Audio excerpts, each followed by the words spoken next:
Donc ici, c'est ça qu'il nous dit. Il nous dit que la voie, elle est claire. Et que ce chemin-là, il est clair. Et Ibn Taymiyyah, rahimahullah, il a une parole qui est exceptionnelle par rapport à ça. Justement que cette science-là, eh bien, va te ramener vers le juste milieu. Plus tu vas apprendre, plus tu vas être dans le juste milieu. Plus tu vas être en concordance avec la croyance des salafs.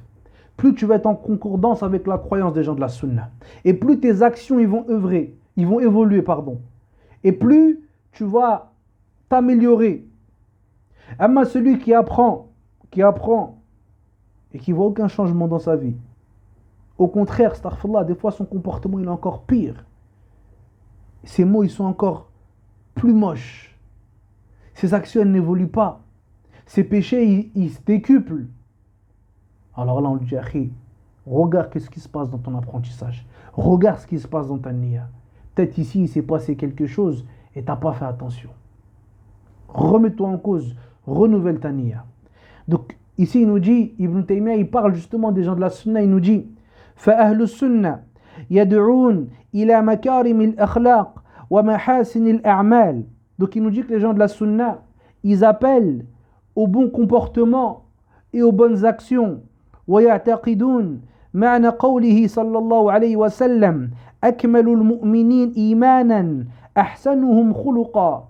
Et ils ont une croyance ferme dans la parole du prophète alayhi salatu wassalam, où il nous dit le croyant qui est le plus complet, qui a la foi la plus complète, eh bien c'est celui qui a le meilleur des comportements. ويندبون إلى أن تصل من قطعك وتعطي من حرمك وتعفو عمن ظلمك. Regarde, il dit c'est quoi les gens de la sunna?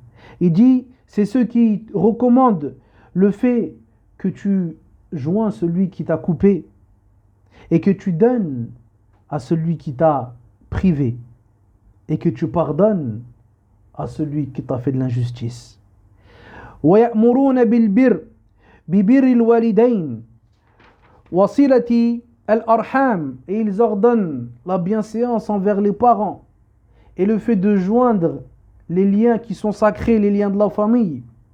وحسن الجوار والإحسان إلى اليتامى والمساكين وابن السبيل. Et ils appellent à la bienséance avec les voisins ainsi qu'avec l'yatam, l'orphelin, les pauvres, ibn sabil est celui qui doit rentrer chez lui qui est loin de sa terre.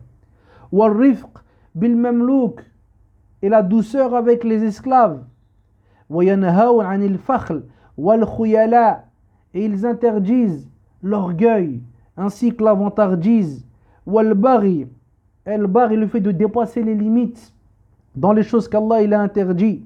والاستطالة على الخلق بحق أو بغير حق. Il dit le fait de dépasser les limites, reprendre son droit, dépasser les limites sur autrui. يعني الاستطالة, c'est quoi? C'est par exemple la personne بحق.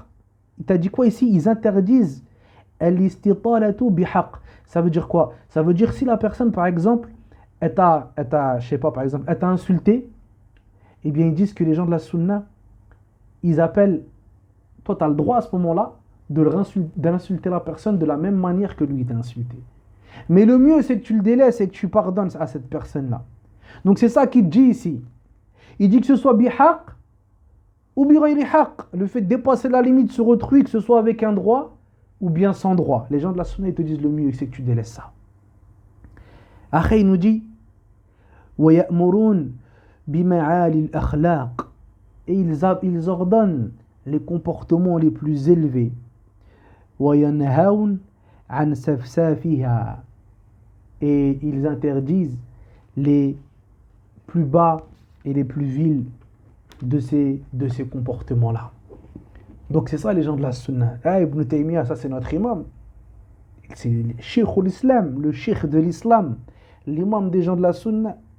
Regarde comment ici, cette science-là, là, que la personne elle est censée apprendre, regarde ce que ça doit faire pousser.